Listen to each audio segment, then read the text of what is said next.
Imagine for a moment, you're on top of a mountain in Turkey, the cold wind cutting across your face as your eyes scan the rugged landscape. Suddenly, something catches your eye. A strange, unnatural shape emerges from the earth. Your heart races. Could it be? No. Impossible. Or could it be? Welcome to the discovery that is shaking the foundations of history, science, and faith. A discovery that makes us question everything we thought we knew about our past. A discovery that, just as Jesus warned us 2 millennia ago, could change our understanding of the world and ourselves forever. Get ready for an extraordinary journey through time and space, where biblical history intertwines with modern science, where faith meets tangible evidence, and where the impossible becomes possible. In the majestic Ararat Mountains in Turkey, a peculiar geological formation has intrigued researchers and believers for decades. Known as the Durupinar Anomaly, this boat-shaped structure seems to defy conventional explanations. But what makes this place so special? Picture the scene. A team of scientists, equipped with the most advanced technology, arrives at the site. The air is filled with anticipation. They know they are about to do something revolutionary. Carefully, they begin to scan the terrain using ground-penetrating radar, GPR, so sophisticated that it could detect a coin buried meters underground. And then it happens. Images begin to appear on the monitors. The scientists are stunned. There, hidden under layers of earth and rock, a gigantic structure takes shape. A structure that corresponds exactly to the dimensions described in the Bible for Noah's Ark. That's impossible, mutters one of the researchers, his eyes wide with amazement. But the evidence is there, clear as day. A formation some 150 meters long, precisely the size mentioned in the sacred scriptures. The 3D images reveal internal compartments, exactly as described in the biblical account. It's as if we're looking through time, straight into one of the greatest mysteries in human history. But how can we be sure? How can we distinguish between wishful thinking and concrete evidence? This is where modern science comes in, with an arsenal of tools that our ancestors could only dream of. Imagine a device capable of seeing through the earth, revealing structures that have been hidden for millennia. This isn't the plot of a science fiction movie. It's the reality of ground-penetrating radar. This revolutionary technology emits electromagnetic waves that penetrate the ground and reflect back, creating a detailed image of what is hidden beneath our feet. And what did these images reveal? A complex structure, with internal chambers and multiple levels. Exactly as described in the Bible. It's as if we were reading the pages of Genesis, but through the eyes of modern science. But the technology doesn't stop there. Computerized tomography and mass spectroscopy analyses were used to examine samples from the site. The results? Traces of organic and metallic material in patterns that suggest a built structure, not a natural phenomenon. It's as if each technological advance brings us one step closer to the truth. Each discovery takes us deeper into the mystery. Science, far from disproving faith, seems to be providing the evidence that many have sought for millennia. Of course, not everyone is convinced. As with any great discovery, there are skeptical voices. Geologists argue that the formation can be explained by natural processes. Archaeologists question the age of the artifacts found.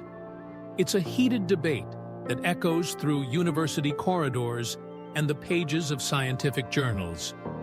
It's just a natural formation, some insist, a geological coincidence.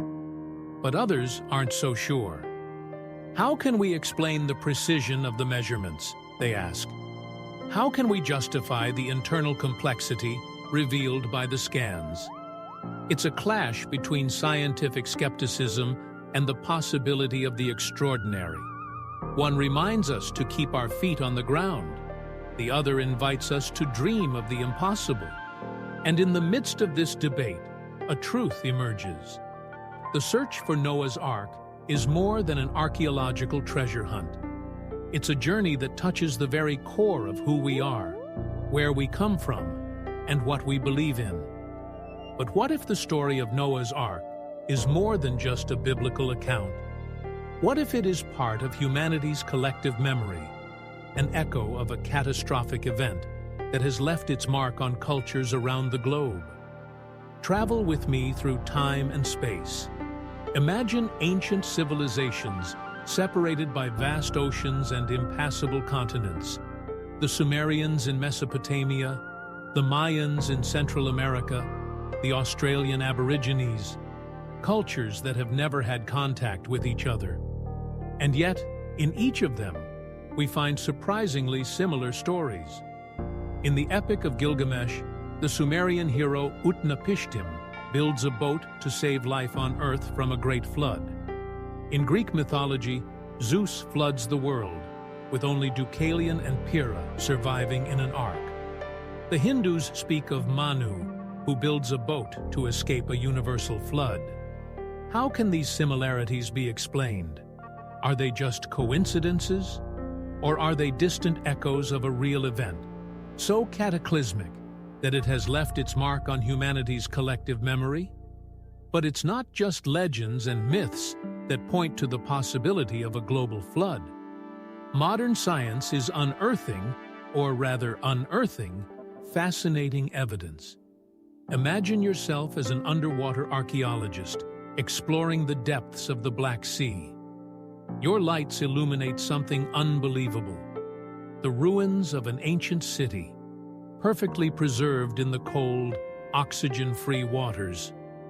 This isn't fiction. It's the real discovery made by Robert Ballard, the same man who found the remains of the Titanic. These submerged cities are not limited to the Black Sea.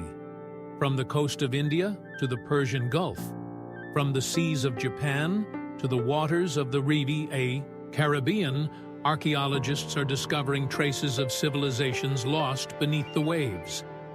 Each discovery is like a piece of a giant jigsaw puzzle, painting a picture of a world radically different from what we know today. And then there are the chevrons, huge V-shaped formations found at high altitudes around the world. Geologists argue that these marks could only have been made by gigantic waves, tsunamis of biblical proportions. It's as if the Earth itself is telling the story of a catastrophic flood. Each discovery, each artifact recovered from the depths, each mark left on the mountains, brings us one step closer to the truth. Could it be that we are rediscovering not just the story of Noah's Ark, but the story of humanity itself? The implications of these discoveries are monumental. They not only corroborate the biblical accounts, but also force us to re-examine our understanding of ancient history. The Dead Sea Scrolls, discovered in the middle of the 20th century, had already shed new light on the biblical texts. Now, with archaeological evidence accumulating, we are seeing a fascinating convergence between ancient records and modern discoveries. The Sumerian king list, for example, divides history into periods before and after the flood. For a long time, this was considered a myth. But in the light of new discoveries, historians are being forced to reconsider. What if these ancient records were more than legends? What if they were, in fact, accounts of real events, preserved through the millennia? It's as if we were rewriting the history books in real time. Each new excavation, each artifact recovered, each submerged city discovered, adds a new chapter to our understanding of the past. And at the center of it all is Noah's Ark. Not just as a religious symbol, but as a potential key to unlocking the secrets of our own history. A history that, as we are discovering, may be far more extraordinary than we ever imagined. Now, let's take a step back from the physical evidence and delve into the deeper meaning of Noah's Ark. Because You see, the ark is not just a boat. It's a powerful symbol that resonates through the millennia, touching something deep in our hearts. Imagine yourself in Noah's shoes. The world around him is drowning in corruption and evil. God gives him a seemingly impossible task: to build a giant boat, not by the sea, but on dry land. An act of pure faith, of absolute trust in the invisible. The ark, in this sense, becomes more than a boat.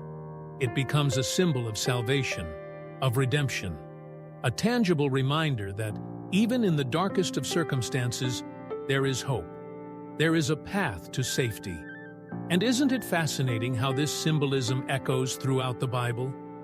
Jesus Christ, described as the only way to salvation, is not unlike the ark, the only means of escape from divine judgment.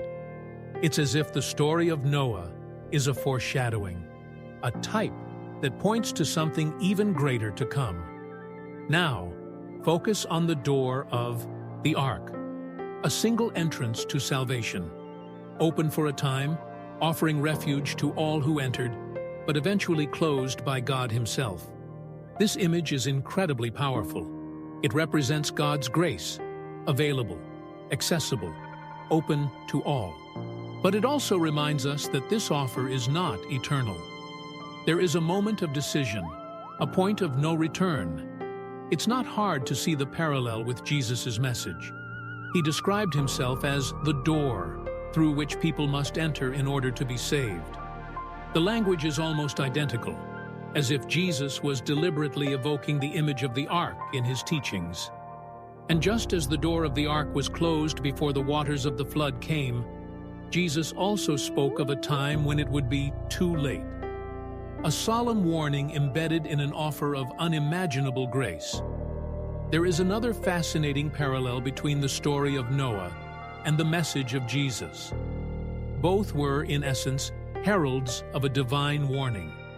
Noah didn't just build the ark, he preached repentance for 120 years while building it. Imagine the scene: a man building a giant boat on dry land, warning of an impending flood.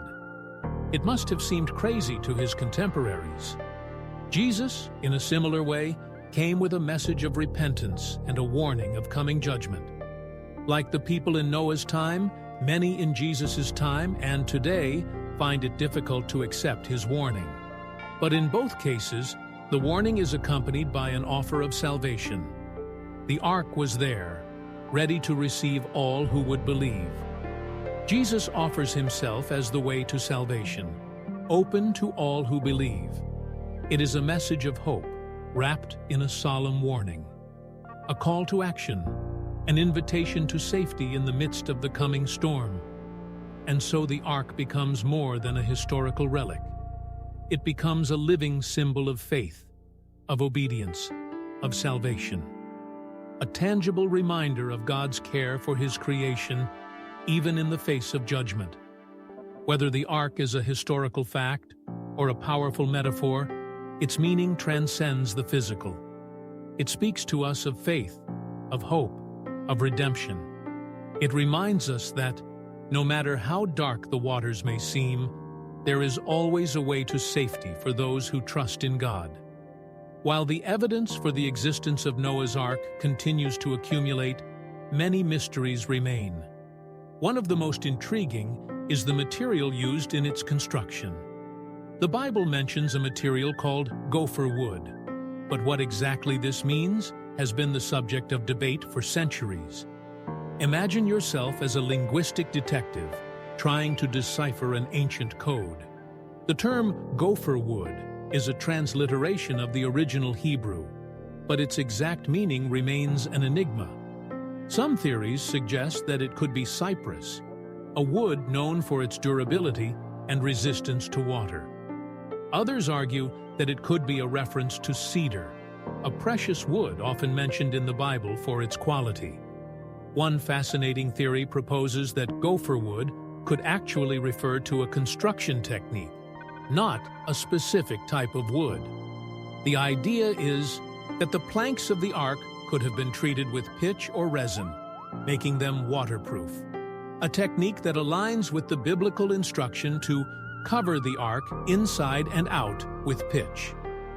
But the mystery doesn't stop there. The feasibility of finding traces of intact wood after thousands of years is highly questioned. Natural decomposition and environmental conditions would, in theory, have destroyed any trace of organic material long ago. However, some researchers argue that, under certain conditions, wood can be preserved for surprisingly long periods. They cite examples such as the perfectly preserved Viking ships found in peat bogs, or the ancient wooden structures discovered in submerged archaeological sites. As we near the end of this fascinating journey, we can't help but marvel at the mystery that continues to surround Noah's Ark. From the mountains of Turkey to the depths of the Black Sea, from ancient legends to modern scientific discoveries, the story of the Ark continues to intrigue and inspire us. But perhaps the real power of this story doesn't lie in the physical evidence or the scientific theories. Perhaps it lies in the timeless message it carries, a message of faith, hope, and redemption. A reminder that, even in the darkest times, there is always a path to salvation. The search for Noah's Ark is more than an archaeological treasure hunt. It's a journey that invites us to question, to explore, and to believe. It is a reminder that there is always more to discover, more to learn, more to understand about our world and ourselves. And this is where you come in, dear viewer. Your curiosity, your ideas, your own experiences are a vital part of this ongoing conversation. What do you think about the discoveries we've discussed today? What other ancient stories would you like to see explored in the light of modern science? Share your thoughts in the comments below. Your unique perspective could be the key to unlocking the next great mystery. And if you want to continue this journey of discovery with us, don't forget to subscribe to the channel. Together, we can continue to explore the enigmas of the past and the wonders of the present. After all, who knows? The next great revelation could be waiting just around the corner. And with your participation, we'll be ready to unravel it. Until next time, and remember, the greatest adventure is the one yet to come.